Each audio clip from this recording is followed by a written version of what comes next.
Bonjour et bienvenue dans cette nouvelle vidéo. On va pas chez Crémo aujourd'hui. Crémo plage, c'est pas pour aujourd'hui, mais on n'est pas très loin. On est ici à Chipis en Valais et on va aller voir en fait un petit peu 3 mois plus tard qu'est-ce qu'il y a ici dans les rues de Chipis après les inondations qui ont eu lieu le 29 et 30 juin de cette année. Et du coup, on va un petit peu regarder à quoi ça ressemble.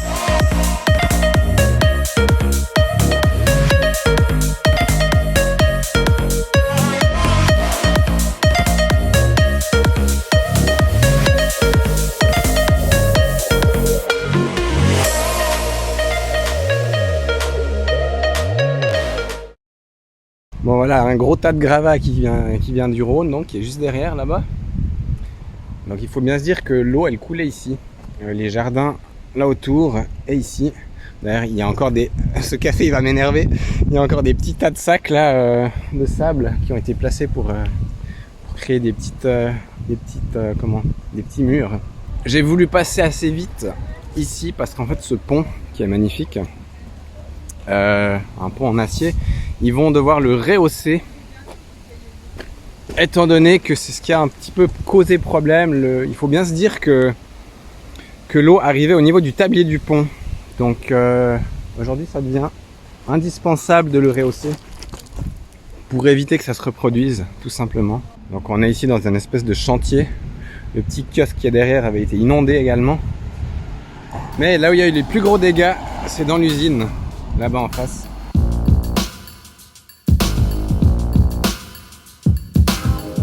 On va aller regarder le pont de l'autre côté, qui celui-ci va disparaître.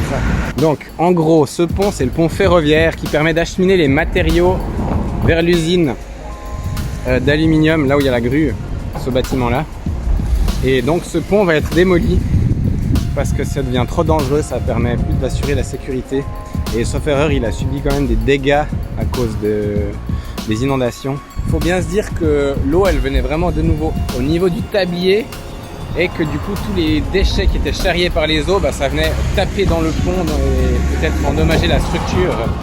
Raison pour laquelle maintenant, ce pont n'a plus sa raison d'être. Et on voit d'ailleurs à l'arrière là, cette structure rouge en fait, je crois qu'ils sont en train de construire un pont juste pour acheminer les conduites et les différentes installations techniques. Et l'accès ferroviaire va être complètement supprimé. Ils vont devoir organiser le fonctionnement de l'usine différemment. L'usine qui est là, donc sur Chipis, fonctionne en même temps que celle qui est sur Sierre, donc de l'autre côté là-bas. Et du coup, parfois, il faut transporter des matériaux entre les deux usines. On va retraverser un bout. Elle est belle cette structure quand même. Et moi je passe vraiment dans les endroits les plus improbables. Alors là on voit déjà des plots en béton qui ont été mis pour protéger un peu les zones, tous ces gravats là qui sont sortis du Rhône. Et là on arrive dans une zone qui a été dévastée littéralement. Donc là il y a le restaurant qui a aujourd'hui rouvert. Donc voilà les fameux plots qui ont été placés là, donc vraiment un rempart et on voit vraiment que ça a été fait pour essayer d'éviter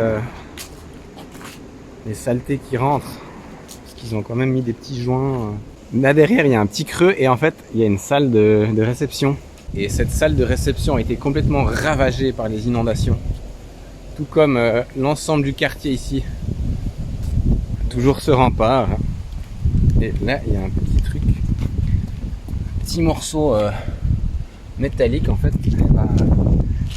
C'est le rail qui mène à l'usine et le fameux pont qui va bientôt disparaître. On peut aller regarder un peu, ils ont enlevé toutes les traverses avec les rails. Il y a la petite passerelle piétonne qui est dans le jardin d'à côté ici, qui venait se répondre juste là à droite. Et vous voyez qu'ils sont en train de manipuler la grue. Où c'est qu'ils sont allés chercher que ces caillasses? Il doit y avoir de l'anthracite là-dedans. En faible teneur, mais on dirait un morceau qui sort d'une mine d'anthracite, et ils sont tous comme ça, c'est fou. Bon, 2-3 petites informations ici quand même. Les dégâts qui ont été causés ici par les inondations fin juin, ça a causé des dizaines de millions de francs de manque à gagner pour les usines de Constellium et Novelis ici à Sierre et Chipis. Donc c'est quand même assez important. C'est des usines qui produisent des pièces pour des acteurs importants dans le monde de l'aéronautique et de l'automobile. Donc ça a quand même des impacts, on va dire, à l'échelle planétaire, mine de rien. Et ce qu'il faut savoir aussi, c'est que les employés qui travaillaient dans ces usines, il y en a 1200 à peu près sur les 2 sites, eh bien ils n'ont pas tous regagné leur poste et à l'heure actuelle, les usines n'ont encore pas repris leur activité et ils espèrent redémarrer les machines pour fin octobre. Donc les travaux n'arrêtent pas et on va aller voir un petit peu plus loin. Un petit état des lieux des jardins. Donc ça c'est l'état après travaux, quand ils sont venus poser le pont.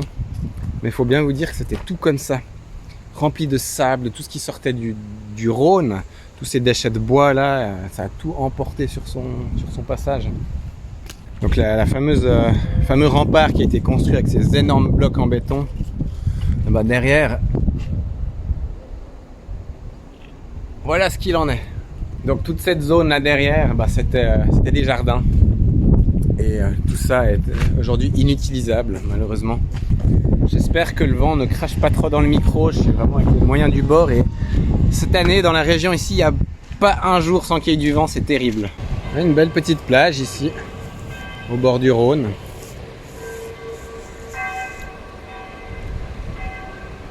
Il y a encore une petite banderole qu'ils avaient placée quand il y avait les crues, accès interdit. Bon, on va aller jeter un coup d'œil dans un quartier un peu en dessous là, qui est aussi dévasté complètement. Et vous verrez qu'il y a encore des stigmates assez impressionnants du niveau des eaux. Petite anecdote pour le restaurant ici du Lion d'Or, qui devait ouvrir tout début juillet et qui du coup n'a pas pu ouvrir à cause des inondations. Ils ont été complètement inondés. Vous voyez, ouverture prévue mardi 2 juillet. Je profite de cette petite anecdote pour adresser toutes mes pensées à toutes les victimes de ces inondations, tous les habitants du quartier ici qui ont dû partir de leur logement et qui ne peuvent peut-être plus y revenir, et toutes les personnes qui ont été impactées aussi au niveau professionnel dans cette histoire. C'est vrai que c'est des événements auxquels on se croit toujours un petit peu à l'écart et finalement ça nous arrive aussi. Donc on n'est jamais à l'abri de rien. C'est un petit peu ce qu'on peut retenir de ça. Et là on arrive vers ce fameux quartier qui est encore aujourd'hui complètement ravagé.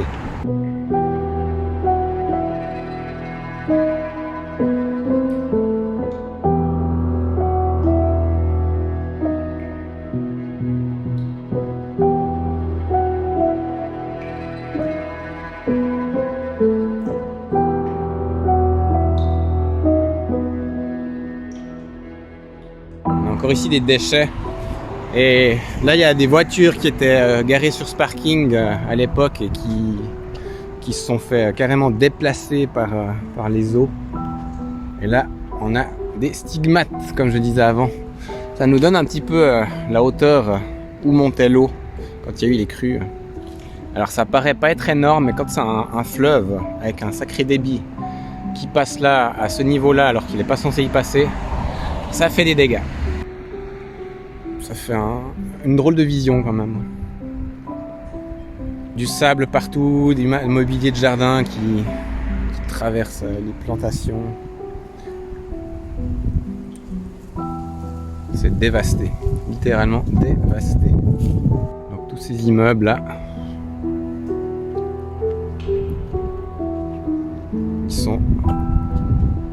ils sont dans une zone aujourd'hui considérée comme trop à risque. Et donc ils vont très probablement disparaître à terme. Ça j'avais vu l'autre jour. Là il y a des super courgettes, elles sont énormes, elles ont poussé pendant tout l'été. Il faut savoir que ces bâtiments, ils ont une certaine valeur historique quand même. C'était tous des anciens bâtiments qui servaient à loger du coup les ouvriers des usines dont on a déjà parlé du coup. Et aujourd'hui, évidemment, c'est des bâtiments qui servent également pour d'autres personnes, mais c'était un peu leur raison d'être à l'origine, c'était pour loger les ouvriers des usines, tout le quartier un peu ici. Et aujourd'hui, tout ça va probablement disparaître prochainement. Donc là, on a des voitures qui n'ont pas bougé depuis très longtemps, et du coup, elles ont subi les inondations. Et il y a encore des marques sur les sièges, hein, évidemment, on voit bien que qu'il y a de l'eau très sale qui est rentrée dedans. Et puis qu'elles se sont faites tamponner un petit peu entre elles en étant déplacées par le mouvement des eaux. Tout le sable qui est rentré là en bas. Il y a pas mal des endroits où en fait il y a eu de l'eau qui est coulée dessous et du coup ça a déstabilisé les sols. Alors je sais pas si ça date de ces inondations, mais plus loin là-bas sur la droite, il y a des bouts de terrain qui sont partiellement effondrés. Donc là où il y avait une chaussée et du coup ça fait des trous. Ou en tout cas des renfoncements assez impressionnants. Et encore une fois on voit ici la hauteur qu'atteignait la crue. Eh ben elle est assez franche là. On est de nouveau derrière les jardins qui étaient de l'autre côté masqués par le mur en briques de béton. Je dois quand même dire que quand je suis passé au lendemain des inondations, il y avait moins de chenilles comme ça. Ça c'est ce qui a été vidé des logements qui sont plus utilisables. Bon alors là il y avait eu un gros trou mais ils ont mis du gravier pour passer avec les véhicules. Mais on peut observer quand même que... Enfin, je sais pas si ça date de ça, mais les escaliers ont l'air d'avoir bougé. Je sais pas si c'est suite à ce tassement du terrain en dessous. Ou si c'était déjà là. Là il y a un trou typiquement. Ça date de l'inondation. Donc là si vous tapez un peu fort ici, je pense que vous pouvez faire descendre un bout de goudron. Voilà un bout de goudron qui a été emporté justement de ce côté là. Oh c'est incroyable. Le plant de courgettes qui envahit la route. Incroyable. C'est trop beau. Et en plus, il y a une belle récolte. Oh, la taille du machin. Énorme. La panoplie de tout ce qui était charrié par le Rhône. Qui s'est croché à ces treillis de jardin.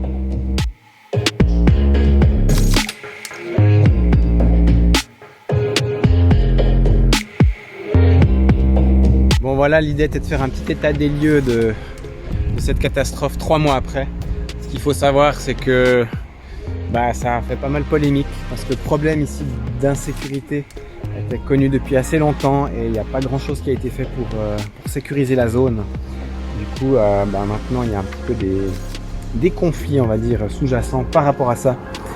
Mais voilà, j'espère que cette petite vision aura pu vous intéresser. L'idée c'est vraiment de marquer une sorte de témoignage de cet événement quand même historique on peut dire, pas dans le bon terme malheureusement. Mais il y a certainement des conclusions à en tirer et peut-être des idées d'amélioration ou d'optimisation dans certains aménagements, à l'image du pont qu'on a vu tout à l'heure. Il y a le pub ici de l'autre côté de la route qui a aussi été très impacté et qui n'a pas rouvert encore.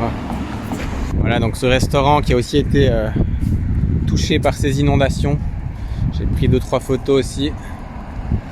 Le lendemain ou le surlendemain. Disons la semaine qui a suivi la catastrophe. Voilà, on voit très bien ici encore à quel niveau montait l'eau.